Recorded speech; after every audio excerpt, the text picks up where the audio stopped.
No episódio passado, eu contei muitas histórias para vocês e terminei o episódio falando que a gente ia contar uma das histórias mais absurdas, mais inusitadas que já aconteceram no futebol brasileiro, que foi exatamente aqui, nesse estádio, nessa pequena área, nesse gol.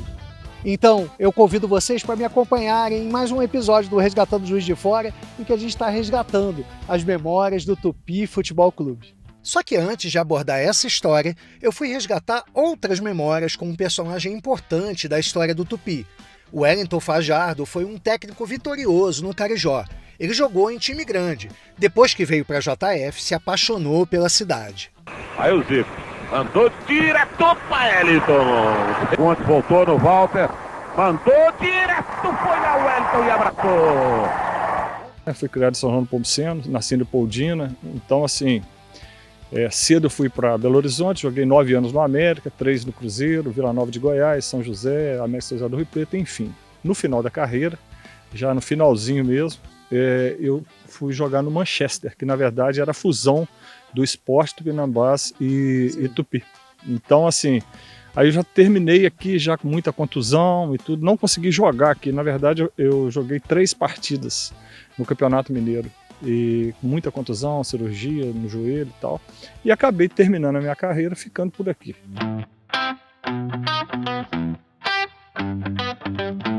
Ter a sorte de ter conhecido Juiz de Fora e já estou há 30 anos morando em Juiz de Fora, né? Como eu falei anteriormente também, de todos os lugares que eu morei em muitos lugares, sem nenhum... rasgação de seda, é o melhor lugar que tem para se morar, de qualidade de vida e tudo. Em seu currículo constam a conquista do Mineiro Módulo 2 em 2001, 23 partidas invictas entre 2001 e 2002, o título da Taça Minas Gerais em 2008 e por aí vai. Perguntei pelo seu momento inesquecível com o Tupi.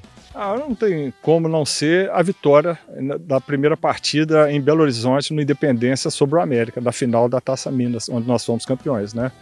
Venceu o América lá e ainda por 3-1, né? Estava lotado o Independência, acho que estava 6, 7 mil pessoas, que ali, como eu já joguei em vários lugares, por exemplo, no Independência, eu fui jogador do América, 6 mil pessoas no Independência é como 100 mil no estado daquela época, né? Muito barulho, uma pressão muito grande. Então, assim, essa partida foi uma partida assim, marcante, porque nos deu o direito de, com a derrota que nós tivemos em casa, ainda nos tornarmos campeão.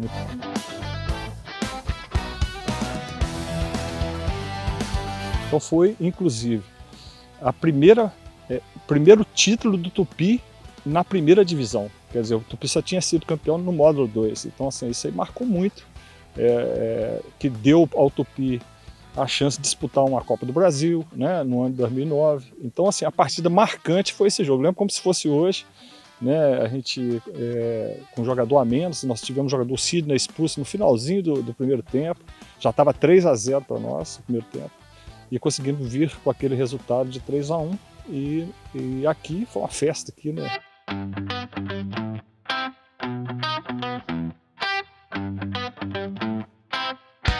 O jornalista Ailton Alves, que inclusive está participando também dessa série do Resgatando Juiz de Fora, em 2002 escreveu uma crônica falando a respeito da invencibilidade do Tupi e tecendo elogios ao técnico o Wellington Fajardo. Alguns dias depois, o Carijó venceu o Uberlândia por 4-1. Parte do texto publicado dizia o seguinte: o técnico que, tal qual o Romário, chorou em público durante a semana, parece que está fadado a fazer sucesso no Tupi. Ele nunca soube o que é derrota à frente do clube Juiz Forano. Já são 20 partidas. Eu, que nunca conheci quem nunca tivesse perdido na vida, fico impressionado com o fato. E eu lembro dessa crônica num jornal, né? Aí eu vi o livro com você aí hoje e não conhecia. Mas lembro, inclusive, assim, na semana pós Uberlândia, né? Então foram 23 partidas desde o dia que eu iniciei a minha carreira aqui no Tupi, no módulo 2, depois voltei no módulo 1 e juntando os 2 campeonatos eu fiquei 23 partidas invictas. Então, assim, é muita coisa, ainda mais para mim, né, que tinha sido a minha primeira experiência como treinador, né, que foi em 2001, Então eu juntei 2001, 2002, eu não sabia o que era perder. Já que estamos falando de bons desempenhos e vitórias, o Ailton Alves lembra de 2 personagens importantes da história do Tupi. Um deles, o maior artilheiro da história do Estádio Municipal Mário Helênio. Tem que se destacar muito o papel do Alain na história do Tupi, né? O Alain, ele tem uma história muito peculiar, porque ele não fez base, né? O Alain não fez base. Então ele era de várzea, o Tupi estava na 2ª divisão, né? Precisando voltar para a 1ª, e não tinha dinheiro e começou a garimpar, né? Que é uma coisa que as pessoas defendem hoje para o Tupi, né? Garimpar talentos na região, que pode ser também uma saída. Todos os títulos do Tupi, esse acesso, esse gol do Juventus, né, foi ele que fez. A Taça Minas, de 2008, ele estava. O Campeonato Brasileiro, ele fez o gol lá em Recife, né, o primeiro gol lá em Recife e tal. E, assim, formou uma dupla fabulosa com o Ademilson, né, que também foi outro ídolo do Tupi. E o Ademilson é outro também, que além do futebol, né, eu nunca conheci um profissional como o Ademilson, né? O dia que ele foi contratado pelo Tupi para disputar a Série D, ele estava no Uberlândia, ele veio de carro, 16 horas de viagem, chegou no Tupi por volta de 2 horas da tarde, entendeu? Assinou o contrato, né? Perguntou onde era o vestiário, onde estava a roupa de treino e foi treinar. Foi treinar. Então, quer dizer, ele tinha um desprendimento, sabe? Uma coisa, muito, muito amigo de todos os jogadores. Foi fundamental naquela campanha, o Ademilson. Eu não tinha nem em mente, assim, né? Não tinha essa meta de ser artilheiro do estádio. Nem passar pelo meu negócio era sempre estar fazendo um bom campeonato e ser campeão. Aí as coisas foram acontecendo, né? Fui fazendo os gols.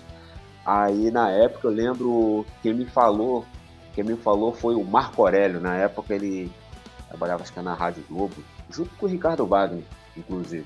Aí ele falou assim: você tá a 1 ou 2 gols aí de se tornar o maior artilheiro do estádio. Acho que quando ele falou que eu tava a 1 ou 2 gols, no jogo seguinte eu fiz 3. Aí foi, cara. Mas assim, muito gratificante, né? Eu sei que um dia aí, com certeza, vai chegar outros jogadores aí, vai passar, mas sempre quando me perguntavam sobre isso, né, de ser o maior artilheiro, eu falei assim: não, eu vou fazendo meus golzinhos para dificultar o máximo aí o próximo jogador que estiver perto. Então, graças a Deus aí eu consegui fazer aí os 53 gols, né? E espero aí permanecer aí sendo artilheiro aí por um bom tempo. E já que estamos falando do Ademilson, a gente precisa contar uma história pela ótica de diversos personagens. Tem história que não pode deixar de ser contada. E essa aconteceu aqui, no Estádio Municipal Radialista Mário Helênio, e foi exatamente com o Tupi Futebol Clube. O massagista esquerdinha estava posicionado atrás do gol, atendendo um jogador do seu time, quando o Ademilson, o artilheiro do Tupi, colocou a bola para dentro, ou quase colocou, porque a esquerdinha não deixou que a bola entrasse. Um dos momentos mais absurdos, mais inusitados e mais folclóricos do futebol brasileiro. Como a gente fala no futebol, ficou de Miguel ali perto, né?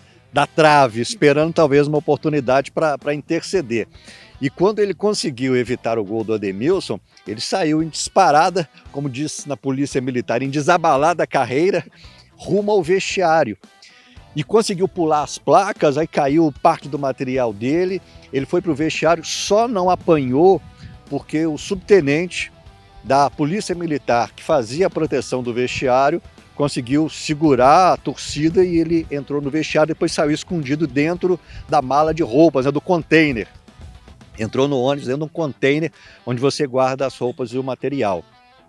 Eu estava na cabine com o Ivan Costa. O Ivan Costa transmitia e eu era o comentarista e nós tínhamos os nossos repórteres, o Marco Aurélio, o Bruno Ribeiro, o Leandro Colares, toda a nossa equipe trabalhando na partida aqui embaixo. Então eu vi de cima já aquela situação inédita e naquele momento também, como nós estávamos transmitindo o jogo pela Rádio Globo, também pela por meio da internet, nos streams de áudio, o fato já se alastrou por todo o Brasil e aí várias emissoras entraram em cadeia com a gente e todo mundo querendo saber o que aconteceu, aí foi um fato realmente relevante. Estava exatamente atrás daquele gol ali, né, da onde a gente está gravando. Ele pulou na minha frente. Para minha sorte, eu desviei, porque se eu esbarro nele, eu tento impedir. Na época ninguém entendeu. Foi muito rápido, né? Quem é esse cara? Quem é esse maluco? Da onde saiu? Esse filho da mãe agora, na hora que o Tupi vai fazer. Aí ele vem, eu estava exatamente na placa atrás do gol, e eu dou uma desviada para ele passar.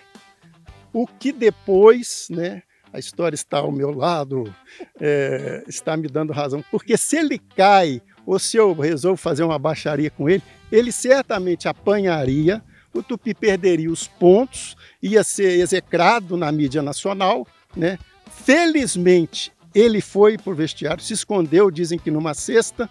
A gente estava transmitindo o jogo pela internet, ficamos transmitindo o jogo até quase 1h30 da manhã aqui, com uma grande audiência.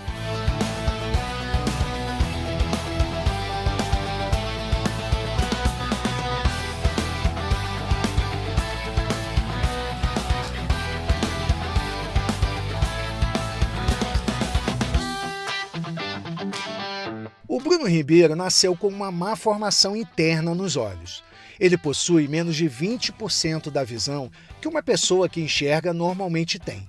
Apaixonado pela profissão de jornalista, isso nunca impediu o seu trabalho. Adaptou recursos que sempre lhe ajudaram, como o zoom da câmera e binóculos. Ele é mais um que estava presente em campo naquele fatídico dia. Eu estava no mesmo gol que o Ivan estava, só que eu estava do lado oposto ao que o massagista sai correndo. Então, eu estava mais ou menos do lado da meta, do lado do gol, onde o massagista tira o gol. Só que o massagista corre para o vestiário dele, que era do lado oposto. Então ele corre em diagonal e por isso que ele passa à frente do Ivan. Mas eu estava atrás desse gol, vi acontecendo de perto.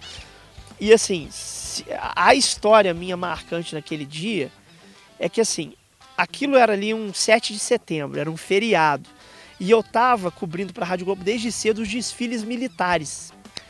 E me lembro que desde cedo já foi uma coisa desafiadora, porque eu encontrei com uma pessoa, a minha fonte, que não revelarei, e me disse que o Felipe Surian, que era o técnico do Tupi, estaria suspenso para o jogo. Aquela informação ninguém tinha naquele momento, porque houve um julgamento e ele acabou sendo suspenso, e o Júlio Sirico seria o auxiliar do Tupi naquele dia.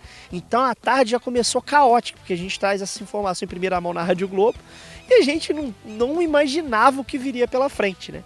Com essa situação do massagista, porque ninguém foi treinado, preparado para estar numa situação daquela. E me lembro que no meio daquela confusão, o jogo paralisado, invasão de campo, torcedor invadindo o campo também, eu me lembro que eu vi o diretor de futebol, Alberto Simão, com um celular na mão. Eu falei, cara, esse cara não tá ligando para filho, para esposa, ele tá ligando para um advogado. E eu me lembro que o Tupi tinha um advogado na época que era advogado do Atlético Mineiro, o Dr. Lucas Ottoni, que fazia valer os interesses do Tupi. E eu me lembro que assim que o Alberto desliga o telefone, eu ligo pro Lucas, e o Lucas falou, Bruno, você acertou, sou eu mesmo quem tô falando com o Alberto, eu tô em Buenos Aires, tô na minha lua de mel, mas pode passar a seguinte orientação, é pro Tupi encerrar o jogo aí, não abandonar o campo. É para ele voltar para o jogo, que ele perca a classificação, mas se o Tupi abandonar o campo como os jogadores querem fazer, o Tupi vai ser eliminado por abandono de campo.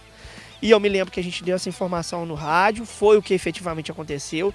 O Tupi continuou o jogo, a partida terminou em 2-2 e o Tupi ganharia nos tribunais. Olha o Léo lá, o que ele tá fazendo? Pera aí, Léo, o que você tá fazendo aí que eu não entendi? Foi aqui que eu registrei uma das fotos que deu a maior repercussão da minha carreira, que foi quando o Esquerdinha, né, o massagista do Aparecidense, invadiu e tirou um jogo do Tupi. E essa foto foi muito útil porque ela deu repercussão ao fato, né? O fato foi ao julgamento na STJD. A foto passou lá na hora do julgamento, né? E o Tupi conseguiu a classificação porque foi anulado, né, o jogo em decorrência da atitude do Esquerdinha. Foi um jogo, assim, foi um belo jogo, um jogo dramático, para te falar a verdade, né? a gente estava sendo desclassificado, né? Aí eu me lembro que o Silvão falou assim, eu vou pra frente. Eu falei, não, Silvão, não vem pra frente não, que você vai bagunçar aqui, você não sabe chutar pra gol não, isso é a gente dentro de campo. Ele, não, eu vou pra frente. Aí o Silvão foi numa bola, mas nisso a bola voltou, e eu falei com ele, volta. Ele voltou, recuperou a bola, lançou essa bola em mim, só que eu tentei disputar com o zagueiro, ela sobrou pro atacante Wesley, né? Ele dividiu com o zagueiro lá, a bola sobrou para mim de novo na cara do gol. E nisso, rapaz, antes dessas jogadas, tinha um jogador que se machucou, esse esquerdinha foi atender ele. Só que o cara, ele não, em vez de ir embora lá, ficar lá no banco, não, ele ficou ali no pé da trave. Só que eu não vi, normal. Então, no decorrer do lance ali, quando eu vi a bola sobrou ali, eu tirei do goleiro, eu já tirei e já saí correndo pro abraço, né? Mas nisso, eu vi meus companheiros passando direto. Eu falei, ué, o que aconteceu? O juiz anulou, não, eu olhei pra trás, foi onde eu vi o Henrique lá correndo atrás do esquerdinha. Pô, mas o que passa na cabeça do cara, né? Ele falou que, né, ele agiu por impulso. Eu já acho que não, né? Porque ele ficou muito tempo ali, eu acho que já não foi por impulso, ele já estava com essa maldade já. Mas mesmo com aquela confusão ali, graças a Deus não aconteceu o pior. Quer dizer, os nossos jogadores e outros torcedores que estavam ao redor ali, diretor, não conseguiu pegar ele, né? Porque senão acho que o Tupi ficaria manchado aí de uma maneira aí muito ruim, que a gente está sempre focando e falando que no futebol não pode existir violência, e realmente não foi. E por sorte, depois o Tupi ganha os pontos, porque houve uma mobilização, companheiros da imprensa, o Dudu Monsanto na SPN, o Ailton Nasser lá em São Paulo, o Mário Bittencourt, presidente do Fluminense, que também, né, houve um reconhecimento de que aquilo foi totalmente antidesportivo. Então o julgamento foi vitorioso muito em função disso. Se ele cai ali, né, e se eu puxo uma banda no cara, o Tupi provavelmente encheria o cara de porrada e hoje estaria lamentando a não classificação naquela partida. O resgate de memórias sobre o Tupi é um trabalho atemporal. Não tem necessariamente ligação com o Tupi de hoje. Eu trouxe essas pessoas, a maioria colegas jornalistas, que assistiram a todos esses eventos e vieram contar pra gente como foi. Mas ainda não acabou não.